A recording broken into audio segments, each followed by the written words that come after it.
Hello friends, નમસ્તે, જય હિન્દ. હું છું ભૂપેન્દ્ર ગોસ્વામી. આવી ગયો છે તમારી સમક્ષ આજે એક નવો વિડીયો લઈને. આજના વિડીયોમાં જે અમુક પ્રશ્નો પૂછવામાં આવ્યા છે આપણા ઉમેદવારો દ્વારા અને જે વિદ્યાર્થી મિત્રો દ્વારા પ્રશ્નો પૂછવામાં આવ્યા છે એના આપણે પ્રશ્નોના જવાબ આપવાની કોશિશ કરીશું અને શું છે શું નહીં આપણે આજે એની ચર્ચા કરીએ. તો એક ભાઈ પૂછ્યું છે કે સર તમારા માર્ક્સ કેટલા થાય છે? મારે 127 છે ભાઈ, તમારે કેટલા છે? તો આના માટે મેં એક સ્પેશિયલ વિડીયો બનાવ્યું છે જેમાં મારા માર્ક્સ કેવી રીતે કેટલા થાય છે એ મેં જણાવી દીધું છે. તો જો તમને મારા માર્ક્સ જાણવા હોય તો તમે વિડીયો છે એ જોઈ શકો છો. તેમાં ફૂલ ડિટેલ્સમાં મારા માર્ક્સની ચર્ચા મેં કરી છે. ડીવી ક્યારથી સ્ટાર્ટ થશે? જે આપણા પોલીસ કોન્સ્ટેબલના ડીવીની વાત કરીએ તો હાલમાં જે આપણું ફાઇનલ રિઝલ્ટ છે કોન્સ્ટેબલનું મૂકવામાં આવ્યું છે, તો એની અંદર એવું છે કે 15 દિવસની છે. જેને પણ પોતપોતાની OMR શીટ કે કંઈ પણ રીચેકિંગ કરાવી હોય તો એના માટે 15 દિવસનો ટાઈમ આપ્યો છે. OMR રીચેકિંગ અથવા તો જેને કોઈ પણ અરજી હોય, પોતાના માર્ક્સથી જેને સંતુષ્ટિ ના હોય તે લોકોને કઈ અરજી કરવાની હોય તો એ લોકો માટે ભરતી બોર્ડે 15 દિવસનું છે એ સમય આપ્યો છે. જે 7 તારીખથી લઈને 23 કે 22 તારીખ સુધી છે એનો સમય છે OMR રીચેકિંગનું. અને ડીવીની વાત કરીએ આપણે તો OMR રીચેકિંગનું 23 તારીખ સુધી જેવું છે. તો એના પછી આપણે 8-10 દિવસની રાહ જોઈએ તો ઓગસ્ટની એન્ડિંગમાં કાં તો સપ્ટેમ્બરની સ્ટાર્ટિંગમાં આપણું છે એ ડોક્યુમેન્ટ વેરિફિકેશન આવી શકે છે. અને ડોક્યુમેન્ટ વેરિફિકેશન છે એ 15 થી 20 દિવસ જેવું ચાલી શકે છે.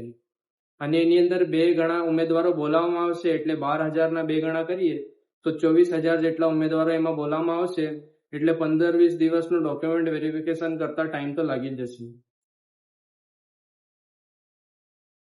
એક ભાઈ પૂછે છે 102.25 ST બિન હથિયારી મળશે કે?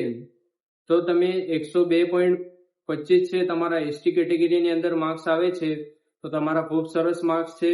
તમને સારા એવા ચાન્સ છે કે બિન હથિયારી મળી શકે છે. પણ મને એવું લાગે છે કે ST કેટેગરીની અંદર 95 થી 100 માર્ક્સ જેના પણ હોય એને હથિયારી જરૂરથી મળી શકે છે. અને 100 ઉપર જેના માર્ક્સ હોય તેને બિન હથિયારી મળવાના પૂરેપૂરા ચાન્સ છે.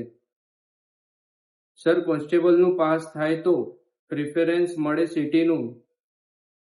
તો ભાઈ એ બધું હવે ભરતી બોર્ડ ઉપર ડિપેન્ડ કરે છે કે તમે કોન્સ્ટેબલમાં પાસ થઈ જાઓ છો કે તમારા સારા માર્ક્સ થાય છે.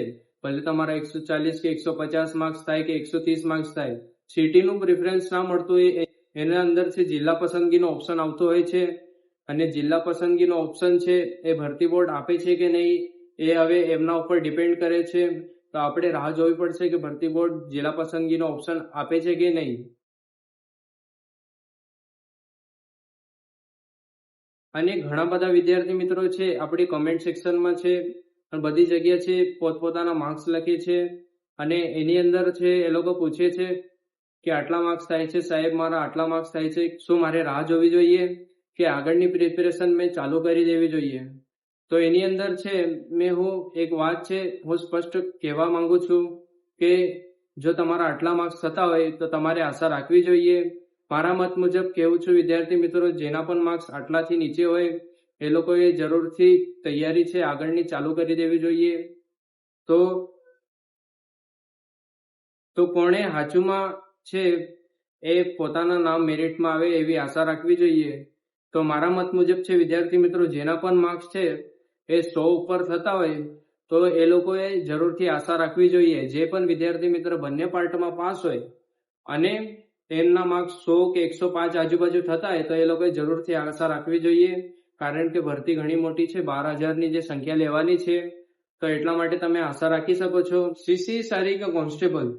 જો વિદ્યાર્થી મિત્રો તમે બંને પરીક્ષામાં સારા માર્ક્સ ધરાવતા હોય, મારા મત મુજબ તમે સીસીમાં તમારી પસંદગી કરવી જોઈએ. જો તમને શાંતિપૂર્વક નોકરી કરવાની હોય, તમારા સીસીમાં સારા માર્ક્સ થતા હોય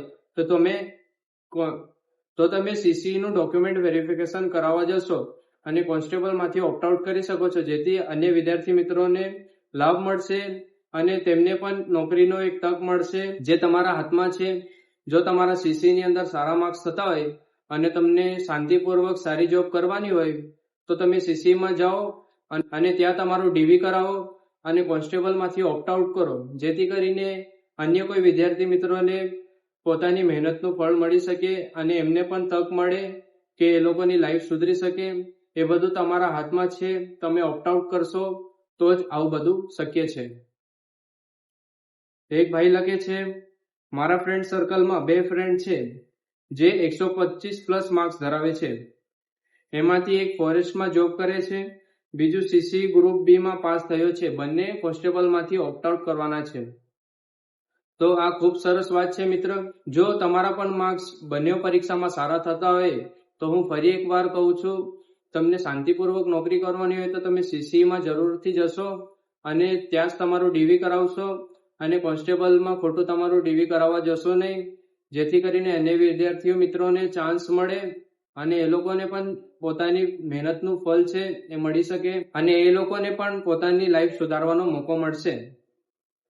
એક ભાઈ લખે છે, લખવું હોય તો લખી લો, 115 જશે ઓબીસી નું મેરિટ. તો ભાઈ આપણે લખી લીધું છે. હવે જ્યારે ફાઇનલ મેરિટ આવશે ત્યારે આપણે પાછો તમારું કમેન્ટ છે શોધીને કાઢીશું. પણ વિદ્યાર્થી મિત્રો જેના પણ માર્ક્સ છે 110 ની આજુબાજુ થતા હોય એ લોકોએ બિલકુલ બી ચિંતા કરવાની જરૂર નથી. એ લોકોની એક સીટ તમે કન્ફર્મ જ સમજો અને જેના પણ વિદ્યાર્થી મિત્રોના માર્ક્સ 100 ની ઉપર થતા હોય એ લોકોએ જરૂરથી આશા રાખવી જોઈએ કે એ લોકોના નામ મેરિટમાં આવી શકે છે.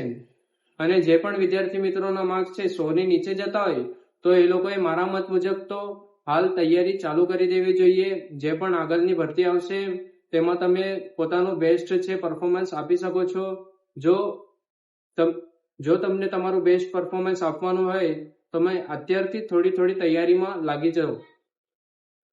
તો વિદ્યાર્થી મિત્રો આ હતો આજનો આપણો વિડીયો. અને એક ભાઈએ છે મને કમેન્ટ કરીને કીધું હતું કે ભાઈ હવે તમે જે પણ ભૂલ કરી કે જે પણ તમારો એક્સપિરિયન્સ હોય કે તમે કોન્સ્ટેબલની અંદર પ્રિપેરેશન કેવી રીતે કરી, કે મેં કઈ બુક વાંચીને કોન્સ્ટેબલની પ્રિપેરેશન કરી અને મેં કેટલા કલાક વાંચતો હતો, કેવી રીતે વાંચતો હતો, એ બધું છે હવે યુટ્યુબની અંદર છે હું ગાઈડ કરીશ અને આપણે સાથે જ છે આપણા ગોલને અચીવ કરીશું. મેં કોન્સ્ટેબલની અંદર જે પણ ભૂલ કરી હતી હું બધી તમને આગળના વિડીયોમાં જણાવીશ. એના માટે આપણે એક ફૂલ વિડીયો લઈને આવીશું કે મેં કોન્સ્ટેબલની પરીક્ષા આપતી વખતે કઈ ભૂલ કરી, કે મારી પ્રિપેરેશન વખતે મારે શું કરવું જોઈતું હતું, કે મેં કઈ બુક્સ વાંચી હતી કોન્સ્ટેબલની પ્રિપેરેશન કરતી વખતે અને પેપર હાર્ડ નીકળ્યા હોવા છતાં પણ મેં 100+ માર્ક્સ કેવી રીતે લાવ્યા અને મેં કેવી રીતે બંને પાર્ટમાં પાસિંગ માર્ક્સ લાવવાની છે એ કોશિશ કરી. તો એ બધું છે આપણે નેક્સ્ટ વિડીયોમાં તમને ડિટેલ્સમાં જણાવી દઈશું. તો આ હતો વિદ્યાર્થી મિત્રો આજનો વિડીયો. આપણે મળીશું નેક્સ્ટ વિડીયોમાં. જય હિન્દ.